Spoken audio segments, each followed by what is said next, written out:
Hey friends, happy Monday, happy Easter Monday, the 10th of April. Nice to be with you. I'm Father Bill Hill, priest at Holy Spirit Catholic Community in Rock Springs, Wyoming. We'll give you a reflection on the daily readings. They're linked below.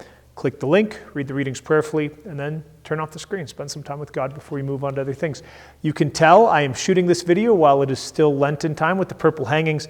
But of course, if it were really Easter Monday as I shot this video, they would be white. The church would be full of lilies. We'd be smelling them. Folks that are allergic to them would be sneezing, all of that good stuff, right? We'd be shouting the Alleluias and all of that. Be mindful that Easter isn't just one day. In the life of the church, it's 8 days. The same joy of Easter morn.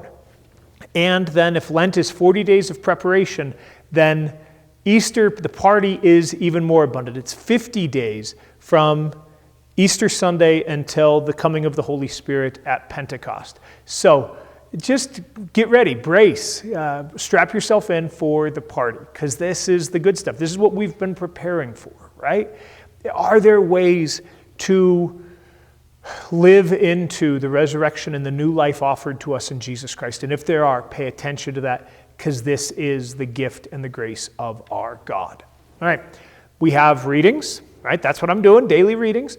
Acts of the Apostles, and which gospel is it? Matthew's? It is Matthew's gospel. So, the Acts of the Apostles, it can get a little bit of a weird time warp here, because we are kind of in this space between Easter and Pentecost, but we're picking up after the coming of the Holy Spirit and the way that these friends of Jesus are spirit drunk and are just alive in the Spirit. So we have here Peter, who is giving testimony about the resurrection of Jesus to Jewish people in Jerusalem. And he's making an argument. He's like, look, we're testifying to this. I point out, part of the Christian argument for the resurrection of Jesus is that every indication that we have is that these closest friends of Jesus died rather than stopped proclaiming that they were witnesses of the resurrection. I mean, that's something, and when you hear Peter testifying to the resurrection, that's an important thing to pay attention to. And he's making an argument. He's like, look, King David is still in the tomb, and we know that, and his tomb is in our midst, and you can go visit it. The tomb of Jesus is empty, and that's a big deal, and you guys got to pay attention to that. And we're testifying to the resurrection of the Christ. I think that my point of prayer between the two readings might be the same. What's resonating in my heart today is who proclaims resurrection to you in these days?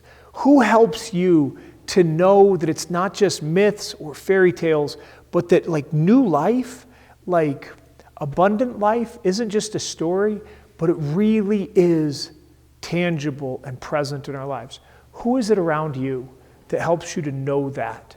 Maybe you just spend a moment and reflect on the ways that that person is touching you. And then, of course, the other side of it is how are you sharing the good news and testifying like Peter? Because then switching over to the gospel, right? We get the testimony of the women, Mary Magdalene and the other Mary, who are going from the tomb, and they are giving testimony that Jesus is not dead, but that he is alive. And this is important. These women who are sent to bring the good news and who share the good news of the resurrection. So the same sort of question, who testifies to us? And if we want to, who are we sharing that good news with? How is our belief in the resurrection emanating from us today? All right, friends, read those readings prayerfully and turn off the screen. Spend some time with God before you move on to other things. And may these 8 days be crazy, wonderful, empty tomb days, and then we'll just kind of downshift into even more partying. God bless y'all.